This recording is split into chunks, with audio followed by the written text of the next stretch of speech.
Después de la muerte de mi hijo, mi nuera heredó 500 millones y me echó de casa diciendo, «No vas a tener ni un centavo de mi dinero, vieja codiciosa». 5 horas después, el abogado se rió. «¿Al menos leíste el testamento?». Mi nuera salió gritando después de leer lo que el testamento decía. «Espera un momento antes de seguir adelante.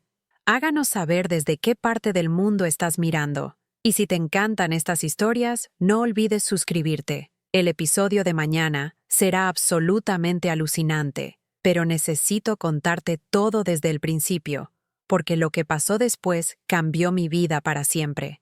Mi nombre es Carmen Silva, tengo 64 años, y durante los últimos 30 años construí junto a mi difunto esposo una empresa de bienes raíces que valía una fortuna. Cuando Joaquín murió hace 8 años, mi hijo Roberto se hizo cargo del negocio conmigo. Éramos un equipo perfecto, madre e hijo trabajando juntos cada día. Roberto era un buen hombre, trabajador, honesto. A los 33 años conoció a Valeria en una gala de beneficencia. Ella era modelo, o al menos eso decía, aunque yo nunca la vi en ninguna revista importante. Tenía 27 años entonces, era hermosa.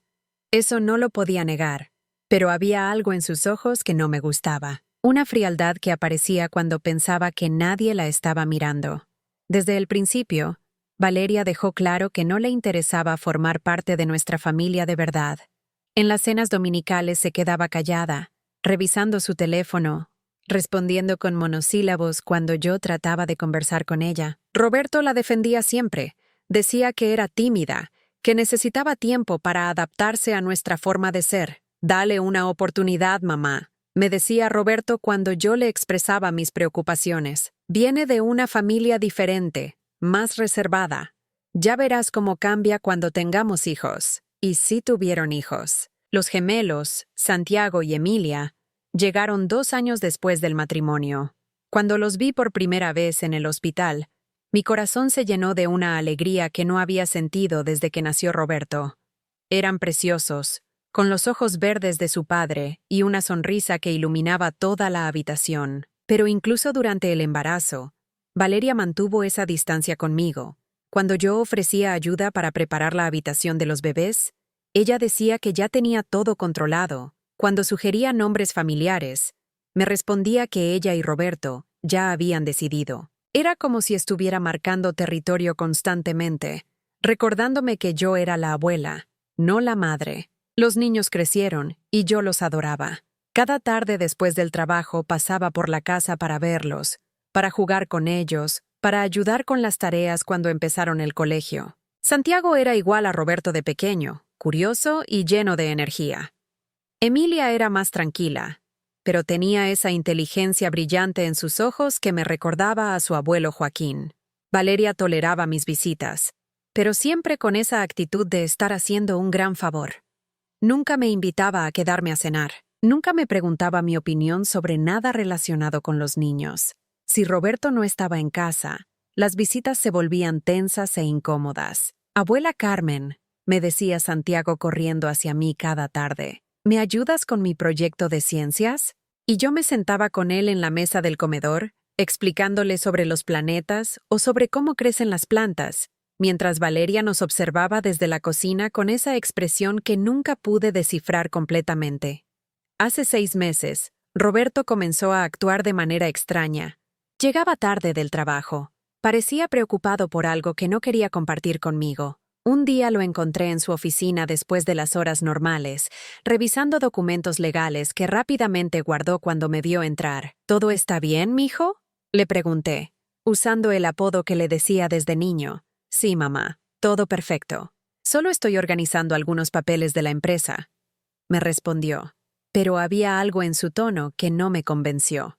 La última vez que hablamos a solas fue hace 2 meses. Estábamos en la oficina revisando los contratos de 3 edificios nuevos que íbamos a construir en el centro de la ciudad. Roberto estaba más callado que de costumbre, firmando los documentos con una seriedad que me preocupó. «Roberto, hijo, ¿hay algo que me tengas que decir?», le pregunté directamente. Él levantó la vista de los papeles y me miró con una expresión que nunca olvidaré. Había tristeza en sus ojos, pero también una determinación que no había visto antes. «Mamá, si algo me llegara a pasar, quiero que sepas que siempre te he amado y que todo lo que hemos construido juntos ha sido lo más importante de mi vida. ¿Por qué me dices eso? ¿Te sientes mal? ¿Necesitas ir al médico?, le pregunté alarmada. No, no es eso. Solo quiero que lo sepas. Y quiero que confíes en mí, pase lo que pase. No entendí esas palabras hasta después de su muerte. Roberto murió de un infarto masivo un martes por la mañana. Tenía solo 35 años. Estaba en perfecto estado físico, según todos los médicos. El cardiólogo nos dijo que a veces pasa, que hay condiciones que no se detectan hasta que es demasiado tarde. El funeral fue un borrón de dolor y lágrimas. Valeria parecía devastada, llorando desconsoladamente, aferrada a los niños que no entendían por completo lo que había pasado. Yo estaba sumida en mi propio dolor, tratando de procesar que mi único hijo, mi compañero de trabajo, mi razón de vivir, ya no estaba. Al día siguiente del funeral, mientras yo todavía estaba en shock, Valeria llegó a mi casa con una actitud completamente diferente. Ya no había lágrimas, ya no había la vulnerabilidad que había mostrado durante el servicio religioso. En su lugar había una frialdad calculada que me heló la sangre. «Carmen, necesitamos hablar», me dijo sentándose en mi sala sin esperar invitación. «Por supuesto, mija. Tenemos que organizarnos, ver cómo vamos a manejar la empresa, cómo vamos a cuidar a los niños juntas», le respondí, asumiendo que íbamos a apoyarnos mutuamente en este momento tan difícil. Valeria soltó una risa seca que no tenía nada de humor. «No creo que me hayas entendido bien. Roberto me dejó todo a mí. La empresa, las propiedades, las cuentas bancarias, todo. Los abogados ya me explicaron que como su esposa, soy la heredera universal. Pero yo soy su socia en la empresa», le dije confundida. «Hemos trabajado juntos todos estos años. Seguramente Roberto habrá arreglado las cosas para que podamos seguir adelante juntas». «Eso es lo que tú te imaginas», me respondió con una sonrisa que me dio escalofríos. «La realidad es que ahora yo soy la dueña de todo. Y francamente, creo que es hora de que busques otra cosa que hacer con tu tiempo». Las palabras de Valeria me dejaron helada. No podía creer lo que estaba escuchando. La mujer que había estado llorando en el funeral de mi hijo apenas 24 horas antes, ahora estaba sentada en mi sala diciéndome que me buscara otra cosa que hacer. «Valeria, creo que estás confundida», le dije tratando de mantener la calma. «La empresa la construimos Roberto y yo juntos. Yo tengo el 50% de las acciones. Está todo documentado en los papeles que firmamos hace años». Ella sacó una carpeta de su bolso y la puso sobre mi mesa de centro. «Estos son los documentos del testamento que Roberto firmó hace 3 meses. Como podrás ver, me deja absolutamente todo a mí. Aparentemente, decidió hacer algunos cambios y consolidar todo bajo mi nombre». Abrí la carpeta con manos temblorosas. Efectivamente, ahí estaba la firma de Roberto, legalizando un documento que transfería todas sus propiedades, incluida su parte de la empresa, directamente a Valeria. No entendía cómo era posible, pero los documentos parecían legítimos. «Esto no puede ser correcto», murmuré, revisando página tras página. «Roberto nunca me habría dejado fuera así. Somos socios desde hace 15 años. Bueno, pues aparentemente cambió de opinión», me respondió Valeria, guardando los papeles de nuevo en su bolso. «Y ahora necesito que entiendas cuál es tu nueva situación. Ya no eres parte de la empresa. Ya no tienes ningún derecho sobre las propiedades que construyeron juntos». Me levanté del sofá, sintiéndome mareada. «¿Y los niños? ¿Cómo vamos a cuidar a Santiago y Emilia juntas? Ellos me necesitan ahora más que nunca». La sonrisa de Valeria se volvió aún más fría. «Los niños van a estar bien conmigo. Creo que lo mejor para ellos es tener estabilidad, no confundirlos con demasiadas personas tratando de reemplazar a su papá». «Yo no estoy tratando de reemplazar a nadie», le dije, sintiendo que la voz se me quebraba.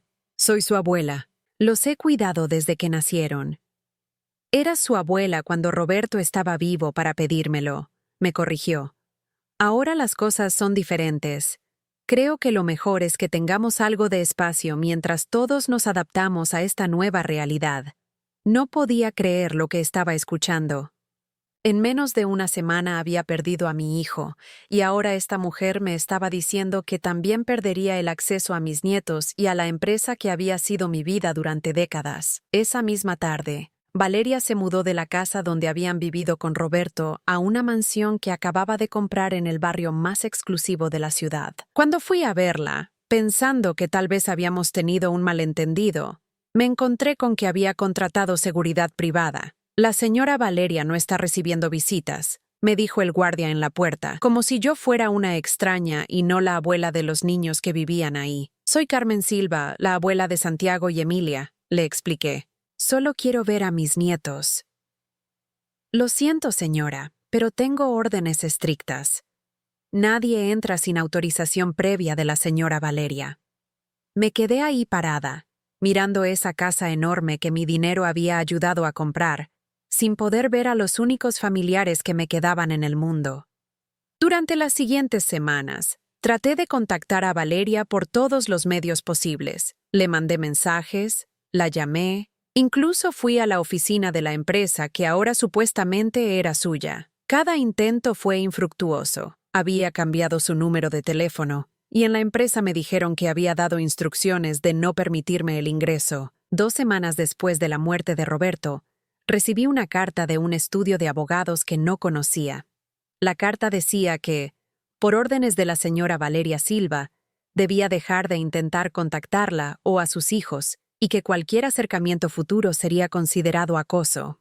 Esa noche lloré como no había llorado desde el día que murió Roberto. No solo había perdido a mi hijo, sino que también había perdido a mis nietos, mi empresa, y aparentemente toda la vida que había construido durante 30 años. Una mañana, mientras hacía las compras en el supermercado, me encontré con Rosa, una vecina que conocía a la familia desde hacía años. Carmen, ¿cómo estás? He estado pensando en ti desde lo de Roberto, me dijo con genuina preocupación.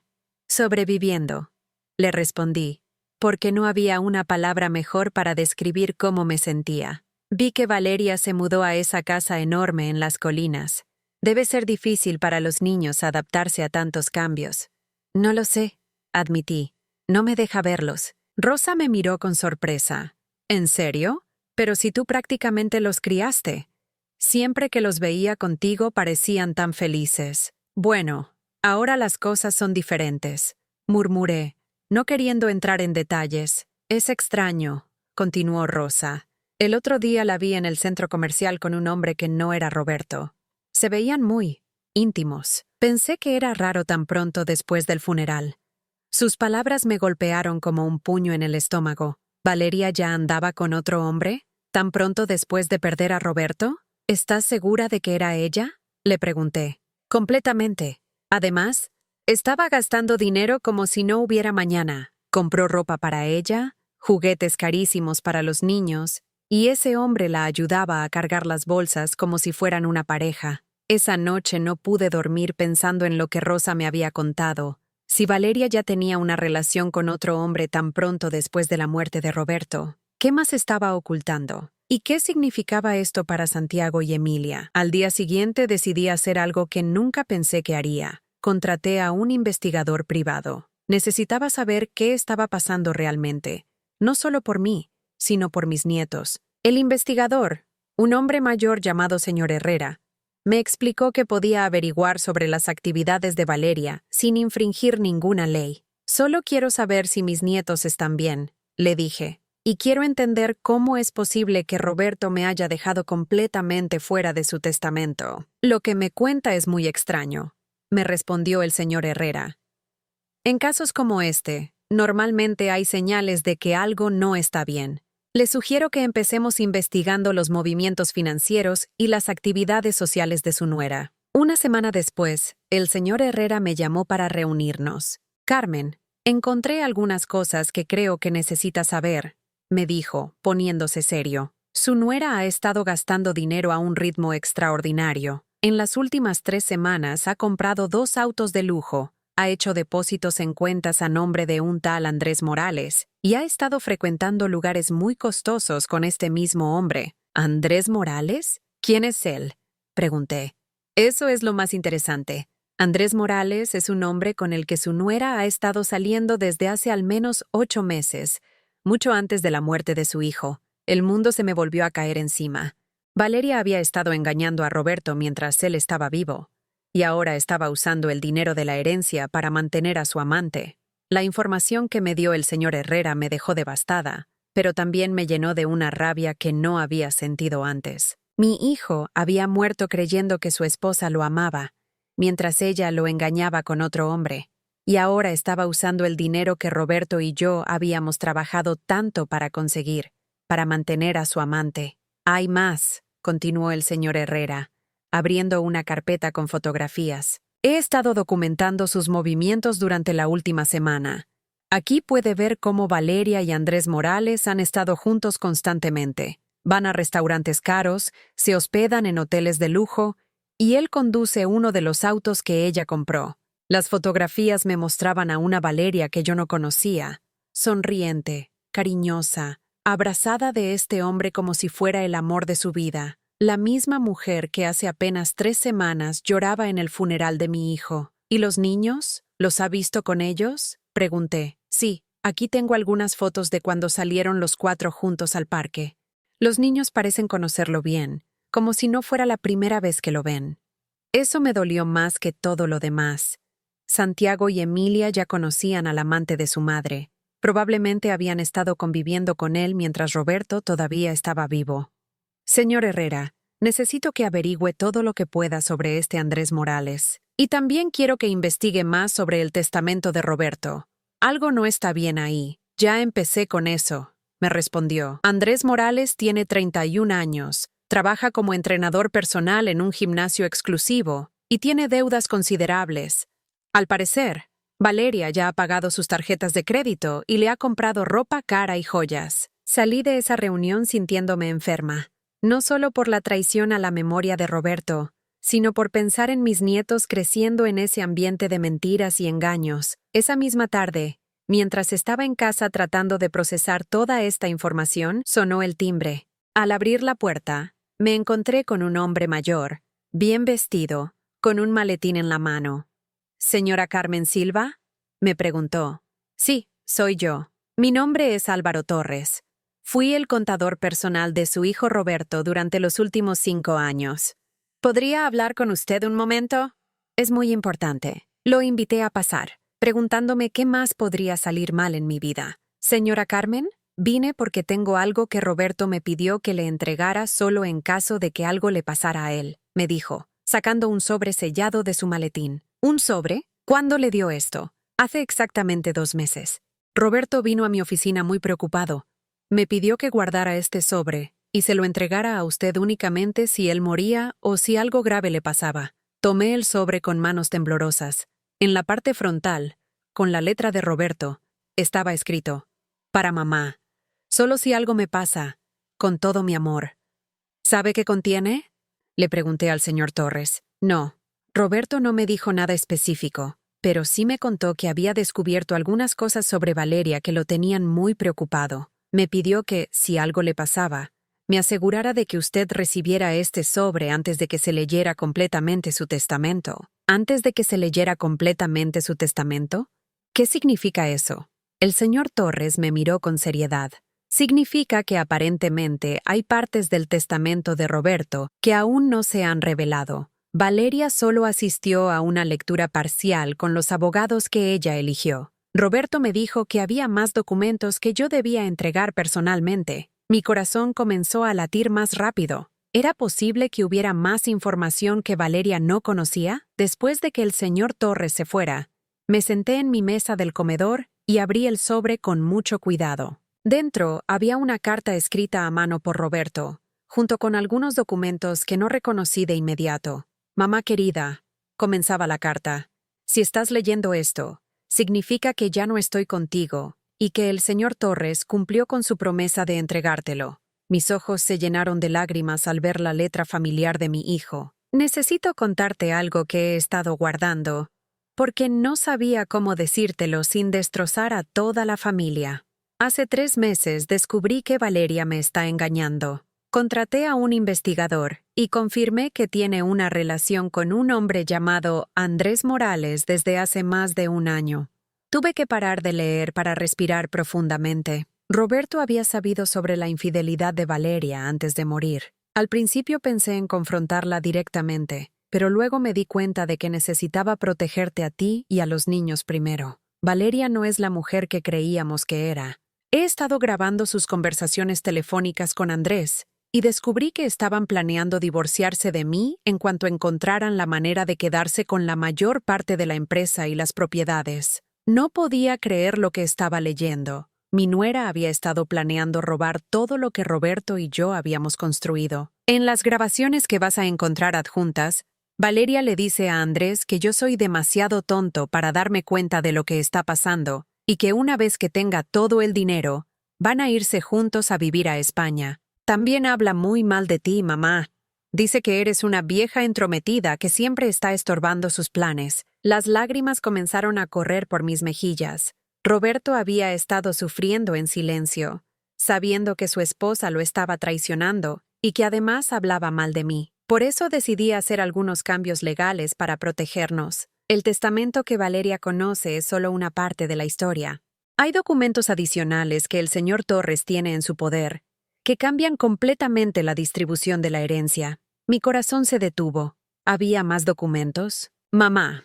Creé un segundo testamento que anula el primero en caso de que se compruebe que Valeria me fue infiel durante nuestro matrimonio o que tuvo intenciones de defraudar a la familia. En este segundo testamento, el 60% de todas mis propiedades y de mi parte de la empresa te pertenecen a ti. Valeria solo recibe el 40% restante y la casa donde vivíamos, y eso únicamente si demuestra que puede ser una buena madre para Santiago y Emilia. No podía creer lo que estaba leyendo.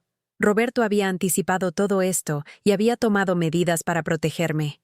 Las grabaciones que contraté probar la infidelidad y las intenciones fraudulentas de Valeria. Adjunto a esta carta, también encontrarás copias de los documentos del Segundo Testamento, que están registrados legalmente con el notario González, no con los abogados que Valeria utilizó. ¿Tars? Busqué entre los documentos y efectivamente encontré copias de un testamento completamente diferente al que Valeria me había mostrado. En este, yo aparecía como la heredera principal de la empresa y de la mayoría de las propiedades. Mamá, sé que esto va a ser muy difícil para ti, pero necesito que sepas que tomé estas decisiones porque te amo y porque sé que tú siempre vas a poner el bienestar de Santiago y Emilia por encima de todo lo demás. Valeria solo piensa en el dinero y en su amante. La carta continuaba. También incluyo instrucciones sobre cómo proceder. El señor Torres tiene contacto directo con el notario González, quien tiene todos los documentos originales. Cuando presentes las grabaciones como evidencia, el segundo testamento se activará automáticamente. Al final de la carta, Roberto había escrito: «Te pido perdón por no haber sido más fuerte y haber confrontado a Valeria antes, pero espero que estas medidas sirvan para protegerte cuando yo ya no esté. Cuida a mis hijos y ayúdalos a entender que su papá los amaba más que a nada en el mundo. Con todo mi amor, tu hijo Roberto».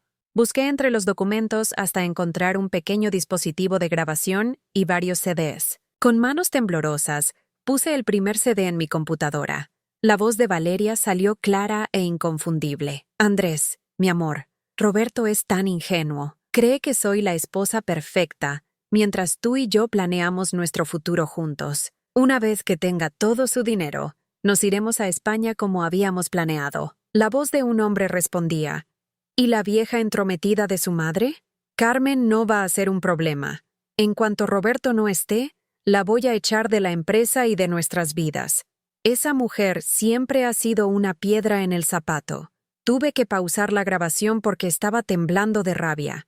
Valeria no solo había planeado la destrucción de mi hijo, sino que había hablado de mí como si fuera su enemiga personal. En ese momento supe que Roberto me había dado las armas necesarias para recuperar no solo mi herencia, sino también a mis nietos. Era hora de que Valeria supiera que se había metido con la familia equivocada. Al día siguiente, muy temprano en la mañana, llamé al señor Torres. Necesitaba entender completamente todo lo que Roberto había preparado antes de dar cualquier paso. «Señor Torres, leí la carta de Roberto y escuché parte de las grabaciones. ¿Usted sabía todo esto?», le pregunté cuando nos reunimos en su oficina. Roberto me contó que había problemas serios con Valeria, pero no me dio detalles específicos.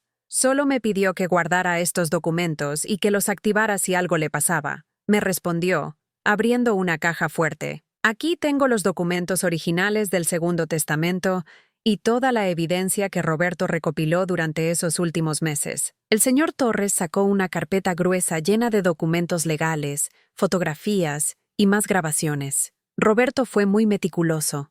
No solo grabó las conversaciones telefónicas de Valeria con su amante, sino que también documentó todas las mentiras que ella le contaba sobre sus actividades diarias. Aquí hay pruebas de que Valeria le decía a Roberto que iba a clases de yoga cuando en realidad se encontraba con Andrés Morales.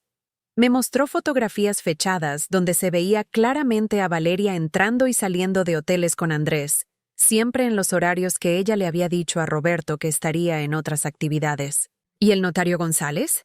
¿Él tiene conocimiento de todo esto? Pregunté. Por supuesto. El notario González fue quien ayudó a Roberto a estructurar legalmente el Segundo Testamento. Roberto le explicó la situación, y él mismo sugirió las cláusulas que protegerían a usted y a los niños en caso de que se comprobara la infidelidad o las intenciones fraudulentas de Valeria. El señor Torres me explicó que el Segundo Testamento tenía una cláusula muy específica. Si se demostraba que Valeria había sido infiel durante el matrimonio o que había tenido intenciones de defraudar a la familia, automáticamente perdería la mayor parte de la herencia, que pasaría a mis manos. Pero hay algo más, continuó el señor Torres. Roberto también incluyó una cláusula sobre la custodia de los niños. Si Valeria demuestra comportamiento inmoral o irresponsable después de su muerte, usted tiene derecho a solicitar la custodia compartida de Santiago y Emilia. Eso me dio esperanza. No solo podría recuperar la empresa y las propiedades, sino que también podría volver a tener a mis nietos en mi vida. ¿Cuál es el siguiente paso?, le pregunté. Necesitamos ir con el notario González para activar oficialmente el Segundo Testamento. Una vez que él revise todas las evidencias, puede proceder legalmente. Valeria tendrá que ser notificada de que hay documentos adicionales que no conocía. Esa misma tarde fuimos a la oficina del notario González. Era un hombre mayor, muy serio, que conocía bien a Roberto desde hacía años. Señora Carmen, Roberto me habló mucho de usted durante nuestras reuniones, me dijo el notario. Él estaba muy preocupado por lo que le podría pasar a usted y a sus nietos si Valeria actuaba según sus verdaderas intenciones. El notario revisó todas las evidencias, las grabaciones, las fotografías, los documentos bancarios que mostraban cómo Valeria había estado gastando dinero en su amante, incluso antes de la muerte de Roberto. Esta evidencia es más que suficiente para activar el Segundo Testamento, confirmó el notario González. Procederé a notificar oficialmente a Valeria que debe presentarse para la lectura completa del testamento de su esposo, incluyendo documentos que no había visto anteriormente. ¿Cuánto tiempo tomará este proceso?, pregunté. Por ley, tengo que darle a Valeria 72 horas para presentarse. Si no viene, puedo proceder de cualquier manera, pero es mejor hacerlo todo correctamente para evitar apelaciones futuras. Salí de la oficina del notario sintiendo una mezcla de nerviosismo y anticipación. En 3 días, Valeria se enteraría de que Roberto había sabido toda la verdad sobre ella y que había tomado medidas para protegerme. Durante esos 3 días, traté de mantenerme ocupada, pero era imposible concentrarme en otra cosa. El señor Herrera, el investigador privado, siguió documentando las actividades de Valeria. Me reportó que ella había comprado boletos de avión a España para ella, Andrés y los niños, con fecha de viaje para la siguiente semana. Parece que está planeando irse del país muy pronto, me dijo el señor Herrera por teléfono. También ha estado liquidando algunas de las inversiones de la empresa para convertirlas en efectivo. Eso me preocupó enormemente. Si Valeria se llevaba a los niños a España antes de que se activara el Segundo Testamento, sería mucho más difícil recuperarlos. Señor Herrera, ¿puede seguir documentando todo lo que haga hasta que se resuelva la situación legal?, le pedí. Por supuesto, señora Carmen. Y no se preocupe, ya informé al notario González sobre los planes de viaje de Valeria. Él puede tomar medidas legales para evitar que se lleve a los niños fuera del país hasta que se resuelva el asunto del testamento. El tercer día, el notario González me llamó temprano en la mañana.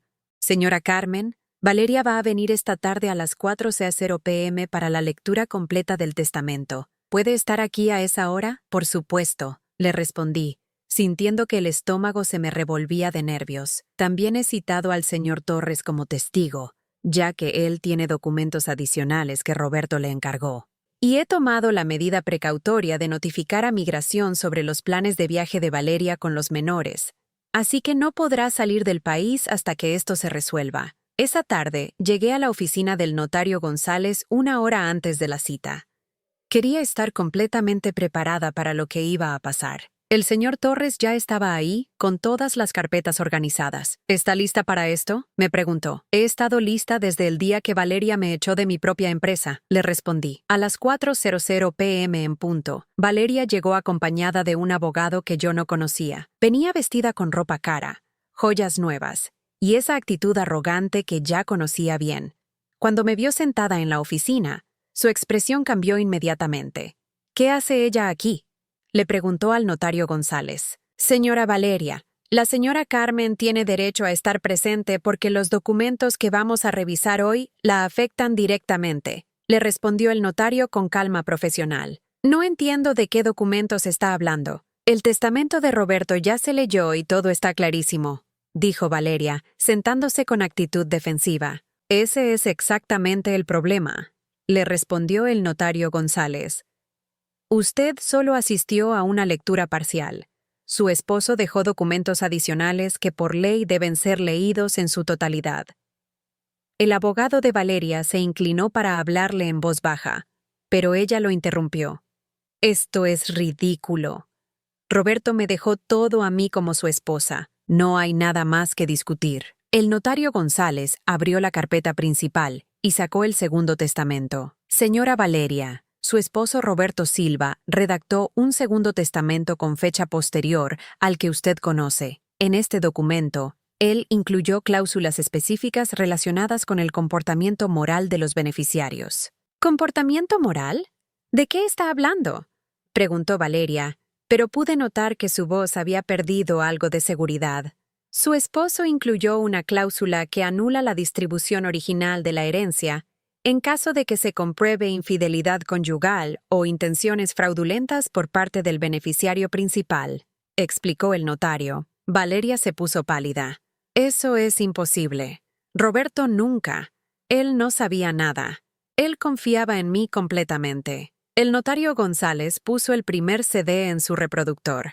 Antes de proceder con la lectura del segundo testamento, necesito que escuche esta evidencia que su esposo recopiló durante los últimos meses de su vida. La voz de Valeria llenó la oficina. Andrés, mi amor, Roberto es tan ingenuo. Cree que soy la esposa perfecta mientras tú y yo planeamos nuestro futuro juntos. Valeria se levantó de su silla tan rápido que casi la tiró. ¡Apague eso! No tienen derecho a grabar conversaciones privadas. Su esposo tenía todo el derecho legal de grabar conversaciones en su propia casa, le informó el notario. Y hay mucho más evidencia. Mientras la grabación continuaba reproduciendo las conversaciones donde Valeria hablaba de sus planes de robar la herencia y de echarme de la empresa, su abogado le susurraba urgentemente al oído. Pero ella parecía estar en shock, como si no pudiera creer que Roberto hubiera sabido toda la verdad.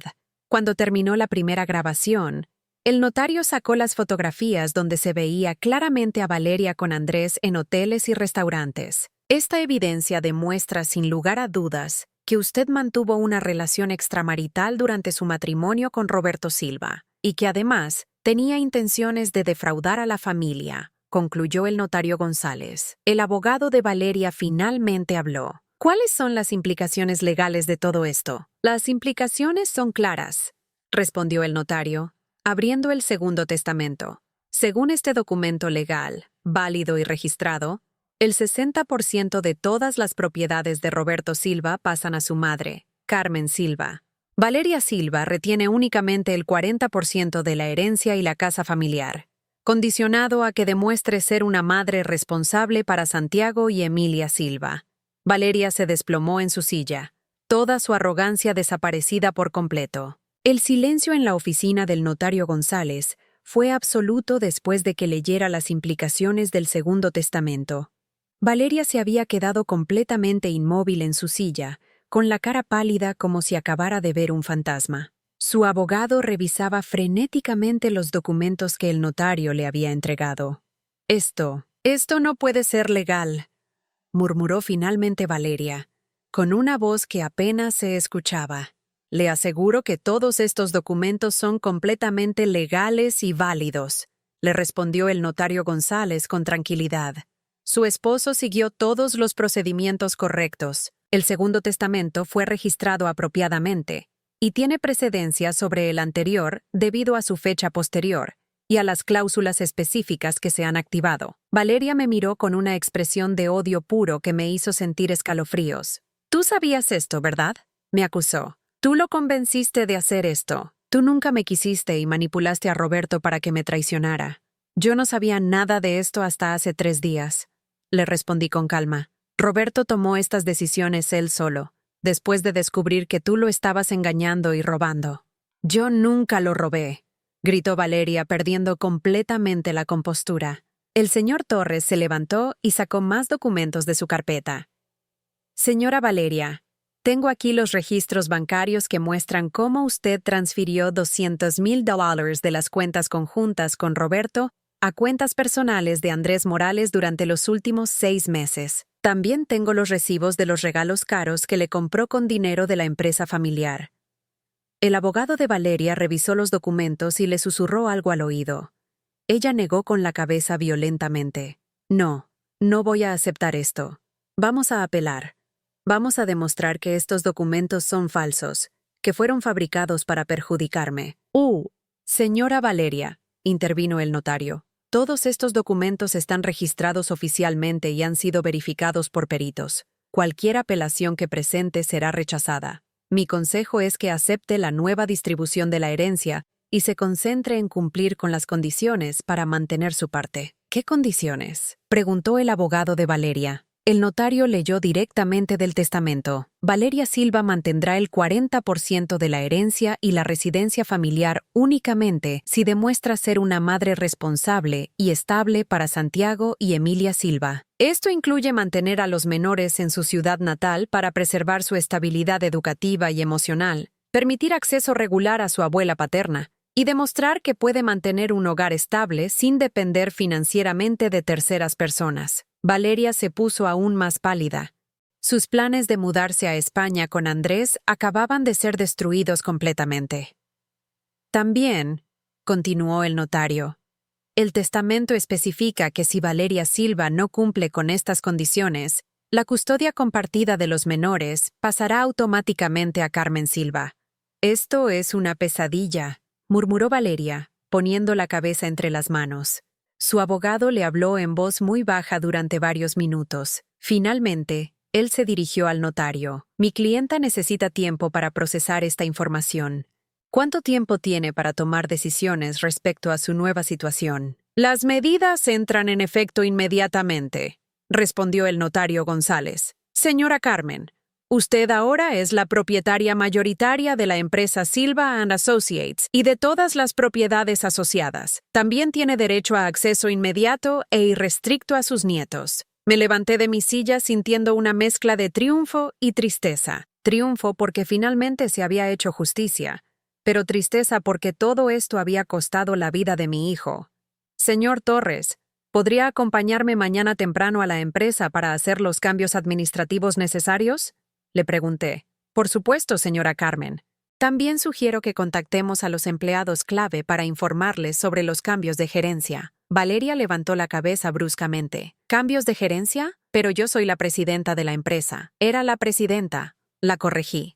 «Ahora que soy la propietaria mayoritaria, voy a reasumir mi posición como directora general. Tú puedes mantener una posición menor si demuestras que puedes trabajar profesionalmente, pero ya no tienes autoridad para tomar decisiones importantes». «No puedes hacerme esto», gritó Valeria. «He estado manejando esa empresa durante las últimas semanas, manejándola tan mal que casi quiebra 2 contratos importantes», le respondí, porque el señor Herrera me había informado sobre los problemas que había causado en la empresa durante su breve periodo de control. El abogado de Valeria se levantó. «Creo que necesitamos revisar todos estos documentos con más calma. Mi clienta está claramente conmocionada por estas revelaciones». «Por supuesto. respondió el notario González. Pero quiero que quede claro que los cambios legales ya están en efecto. La señora Carmen puede tomar posesión de sus propiedades inmediatamente. Después de que Valeria y su abogado se fueran, me quedé unos minutos más en la oficina del notario para finalizar algunos detalles. Señora Carmen, ¿va a permitir que Valeria continúe viviendo en la casa familiar?, me preguntó el notario. Por ahora sí, mientras cumpla con las condiciones del testamento. Los niños necesitan estabilidad, y cambiarlos de casa tan pronto después de perder a su padre sería cruel. Es muy generosa considerando las circunstancias. No lo hago por ella, le aclaré. Lo hago por Santiago y Emilia. Ellos son lo único que importa ahora. Esa noche apenas pude dormir pensando en todo lo que había pasado. Al día siguiente temprano, el señor Torres me recogió para ir a la empresa. Cuando llegamos, varios empleados ya estaban ahí trabajando. La recepcionista, María José, quien había trabajado con nosotros durante más de 10 años, me saludó con una gran sonrisa. «Señora Carmen, qué alegría verla de vuelta. Las cosas no han estado igual sin usted». «Gracias, María José. ¿Podrías llamar a una reunión con todos los supervisores en una hora? Tengo noticias importantes que darles». Durante la siguiente hora, el señor Torres y yo revisamos los estados financieros de la empresa. Como había sospechado, Valeria había tomado decisiones terribles que habían puesto en riesgo varios proyectos importantes. «Mire esto», me dijo el señor Torres, señalando unos documentos. Valeria canceló el contrato con la constructora Mendoza sin ninguna justificación. Ese contrato representaba el 30% de nuestros ingresos anuales. ¿Se puede recuperar el contrato? Creo que sí. Los Mendoza siempre tuvieron una buena relación con usted y con Roberto. Si usted los llama personalmente, probablemente estarían dispuestos a reconsiderar. A las 10 en 00 AM, reuní a todos los empleados clave de la empresa en la sala de juntas. Había arquitectos, ingenieros, contadores y supervisores de obra que habían trabajado con Roberto y conmigo durante años. «Buenos días a todos», comencé. «Sé que las últimas semanas han sido confusas y difíciles para todos ustedes. Quiero explicarles lo que ha pasado y cuáles son los cambios que vamos a implementar». Les expliqué, sin entrar en detalles muy personales, que había habido errores en la interpretación inicial del testamento de Roberto, y que ahora yo había recuperado el control mayoritario de la empresa. ¿Eso significa que la señora Valeria ya no va a estar a cargo?, preguntó ingeniero Luis Mora, quien había tenido varios conflictos con las decisiones de Valeria. «Significa que yo voy a reasumir mi posición como directora general y que vamos a volver a operar como lo hacíamos antes, con el mismo profesionalismo y los mismos estándares de calidad que siempre nos caracterizaron». El alivio en las caras de mis empleados era evidente. Durante las siguientes 3 horas, revisamos todos los proyectos activos y empezamos a reparar los daños que Valeria había causado durante su breve periodo de control. A las 2:00 p.m., cuando estaba en mi oficina hablando por teléfono con el señor Mendoza para recuperar el contrato cancelado, María José tocó la puerta. «Señora Carmen, la señora Valeria está aquí y dice que necesita hablar con usted urgentemente. Hazla pasar». Valeria entró a mi oficina completamente cambiada. Ya no tenía esa actitud arrogante. Se veía cansada, derrotada, y por primera vez desde que la conocía, parecía genuinamente vulnerable. «Carmen, necesitamos hablar», me dijo, sentándose sin esperar invitación. «Te escucho. Sé que cometí errores terribles. Sé que lastimé a Roberto y te lastimé a ti también. Pero por favor, piensa en los niños. Ellos necesitan a su madre». «Los niños te van a tener como madre siempre y cuando cumplas con las condiciones del testamento», le respondí sin emoción. «¿Y si no puedo cumplirlas? ¿Y si no puedo mantener un hogar estable sin ayuda externa?». Sabía que se refería a Andrés Morales. Aparentemente, ya se había dado cuenta de que tendría que elegir entre su amante y sus hijos. «Esa es tu decisión, Valeria. Roberto te dio una segunda oportunidad, a pesar de todo lo que hiciste. Puedes aprovecharla o desperdiciarla». Valeria comenzó a llorar, pero esta vez no parecían lágrimas falsas. «No sé cómo ser madre sin dinero ilimitado. No sé cómo mantener una casa, cómo cuidar a los niños yo sola». «Aprenderás», le dije, «como todas las madres solteras del mundo». 6 meses después de aquel día en la oficina del notario González, Estaba sentada en mi jardín viendo a Santiago y Emilia jugar con la manguera mientras regaban las plantas. Era un sábado por la tarde, y como cada fin de semana, mis nietos pasaban el día conmigo. Abuela Carmen, ¿puedo plantar estas semillas de girasol que trajiste?, me preguntó Emilia, corriendo hacia mí con las manos llenas de tierra. Por supuesto, mi amor. Tu papá siempre decía que los girasoles eran las flores más alegres del mundo. Santiago se acercó también, empapado pero sonriente. Abuela, ¿papá realmente sabía que mamá estaba mintiendo? Era una pregunta difícil. Durante estos meses, los niños habían empezado a entender poco a poco lo que había pasado entre sus padres. Yo trataba de ser honesta con ellos sin destruir completamente la imagen de su madre. Tu papá sabía que las cosas no estaban bien, pero él te amaba a ti y a Emilia más que a nada en el mundo. Todo lo que hizo fue para protegerlos. Los cambios en nuestras vidas habían sido dramáticos, pero positivos. Después de aquella conversación en mi oficina, Valeria había tomado una decisión sorprendente. Terminó su relación con Andrés Morales. No puedo perder a mis hijos, me había dicho una semana después de la lectura del testamento.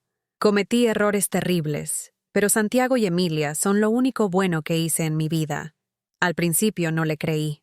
Pensé que era otra manipulación, otra actuación para conseguir lo que quería, pero cuando el señor Herrera me confirmó que Andrés había dejado la ciudad y que Valeria había cancelado los boletos a España, empecé a considerar que tal vez estaba siendo sincera. La transición no había sido fácil para ninguno de nosotros. Valeria tuvo que aprender a vivir con un presupuesto limitado por primera vez en su vida adulta. Ya no podía comprar ropa de diseñador ni comer en restaurantes caros todos los días. Tuvo que vender el auto de lujo que había comprado y conformarse con uno usado pero confiable. También tuvo que conseguir un trabajo. Yo le ofrecí un puesto en la empresa, pero con condiciones muy claras. Tendría que empezar desde abajo, como asistente administrativa, y ganarse cualquier ascenso a través de trabajo duro y dedicación. ¿Realmente me estás ofreciendo trabajo después de todo lo que hice?, me había preguntado, incrédula. Te lo ofrezco por Santiago y Emilia, le respondí. Ellos necesitan ver a su madre trabajando honestamente y manteniendo un hogar estable.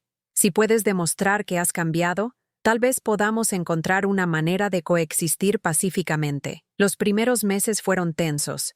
Valeria llegaba al trabajo claramente resentida por tener que responder a personas que antes consideraba inferiores a ella, pero gradualmente comenzó a adaptarse. María José, la recepcionista, me reportaba que Valeria estaba haciendo un esfuerzo genuino por aprender y por llevarse bien con sus compañeros. Señora Carmen, me había dicho María José hace un mes, creo que la señora Valeria realmente está cambiando. Ayer se quedó hasta tarde ayudándome a organizar los archivos y no se quejó ni una sola vez. En casa, los cambios fueron aún más evidentes. Sin la influencia de Andrés y sin dinero ilimitado para comprar la atención de los niños con regalos caros, Valeria tuvo que aprender a ser madre de verdad. Los niños me contaban que ahora ella cocinaba para ellos, los ayudaba con las tareas y pasaba las tardes jugando juegos de mesa en lugar de estar constantemente en el teléfono. Mamá está diferente, me había dicho Santiago durante una de nuestras tardes de jardinería. Ya no grita tanto, y cuando estamos juntos, realmente nos pone atención. El aspecto más complicado de toda la situación era mi relación con Valeria. No podía olvidar las cosas terribles que había hecho, las mentiras que había dicho sobre mí, la forma cruel en que me había tratado después de la muerte de Roberto. Pero por el bien de los niños, estaba tratando de encontrar una manera de perdonar, o al menos de coexistir en paz. Una tarde de la semana pasada, mientras revisaba unos contratos en la empresa, Valeria tocó la puerta de mi oficina. «Carmen, ¿puedo hablar contigo un momento?» «Adelante». Se sentó frente a mi escritorio, claramente nerviosa. «Quiero agradecerte por la oportunidad que me diste de trabajar aquí y por permitirme mantener a los niños. No tienes que agradecerme nada. Estás cumpliendo con las condiciones del testamento de Roberto. Sé que no tengo derecho a pedirte perdón después de todo lo que hice», continuó, «pero necesito que sepas que me arrepiento genuinamente. Roberto era un buen hombre, y tú has sido una abuela maravillosa para Santiago y Emilia. No merecían tener una madre y una nuera que los tratara como yo los traté». Sus palabras sonaban sinceras, pero yo todavía tenía mis reservas. ¿Por qué cambió todo, Valeria? ¿Por qué decidiste terminar con Andrés y tratar de ser mejor madre? Ella suspiró profundamente. Porque cuando vi que podía perder a los niños para siempre, me di cuenta de que ellos eran lo único real y verdadero en mi vida. Todo lo demás era mentira y vanidad. Andrés no me amaba a mí. Amaba el dinero que yo podía darle. Pero Santiago y Emilia me aman a pesar de mis errores. Y no quiero perder eso. Durante estos 6 meses, también había reconstruido completamente la empresa. Recuperamos el contrato con la constructora Mendoza y conseguimos 3 proyectos nuevos importantes. Los empleados estaban contentos de tener estabilidad nuevamente y la moral había mejorado considerablemente.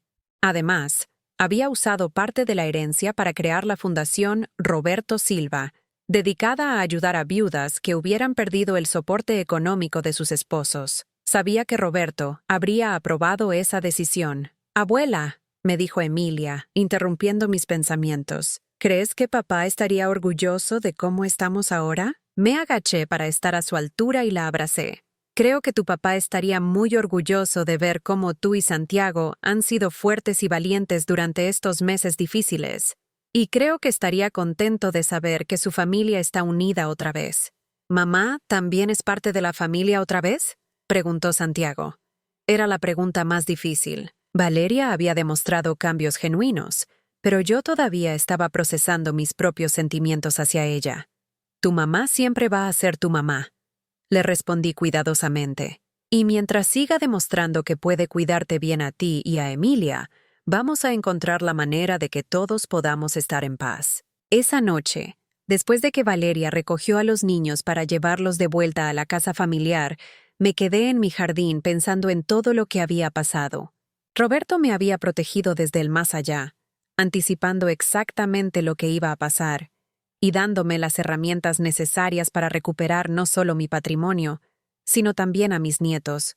Su último acto de amor había sido crear un plan que obligara a Valeria a elegir entre su avaricia y sus hijos. El teléfono sonó interrumpiendo mis pensamientos. Era Valeria. «Carmen, solo quería agradecerte otra vez por hoy. Los niños llegaron muy felices contándome sobre las semillas que plantaron contigo. Me alegra escuchar eso. También quería preguntarte si estarías dispuesta a cenar con nosotros el domingo, como familia. Sé que no tengo derecho a pedirlo, pero creo que sería bueno para Santiago y Emilia vernos llevarnos bien».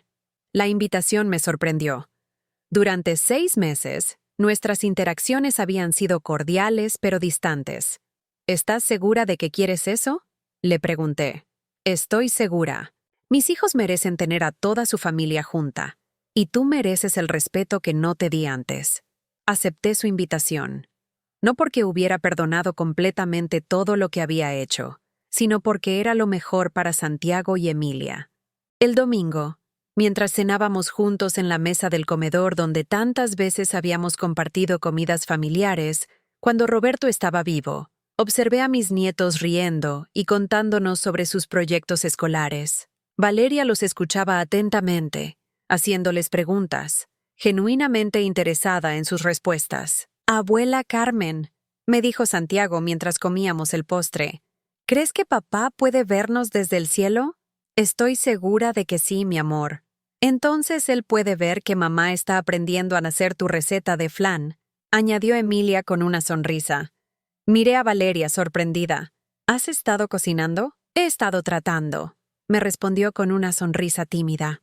«Los niños me pidieron que aprendiera a hacer las comidas que tú solías preparar para ellos». Después de la cena, mientras los niños jugaban en la sala, Valeria y yo recogimos los platos juntas. «Carmen», me dijo mientras secaba un plato, «sé que probablemente nunca podrás perdonarme completamente por lo que hice, pero quiero que sepas que voy a pasar el resto de mi vida tratando de ser la madre que Santiago y Emilia merecen. Eso es lo único que importa ahora», le respondí. Cuando me fui esa noche, llevaba conmigo la sensación de que finalmente habíamos encontrado una manera de ser familia otra vez. No era la misma familia que había sido cuando Roberto estaba vivo, pero era real y honesta, construida sobre respeto mutuo en lugar de mentiras y manipulación. Roberto había muerto demasiado joven, pero su amor y su sabiduría habían prevalecido sobre la avaricia y el engaño.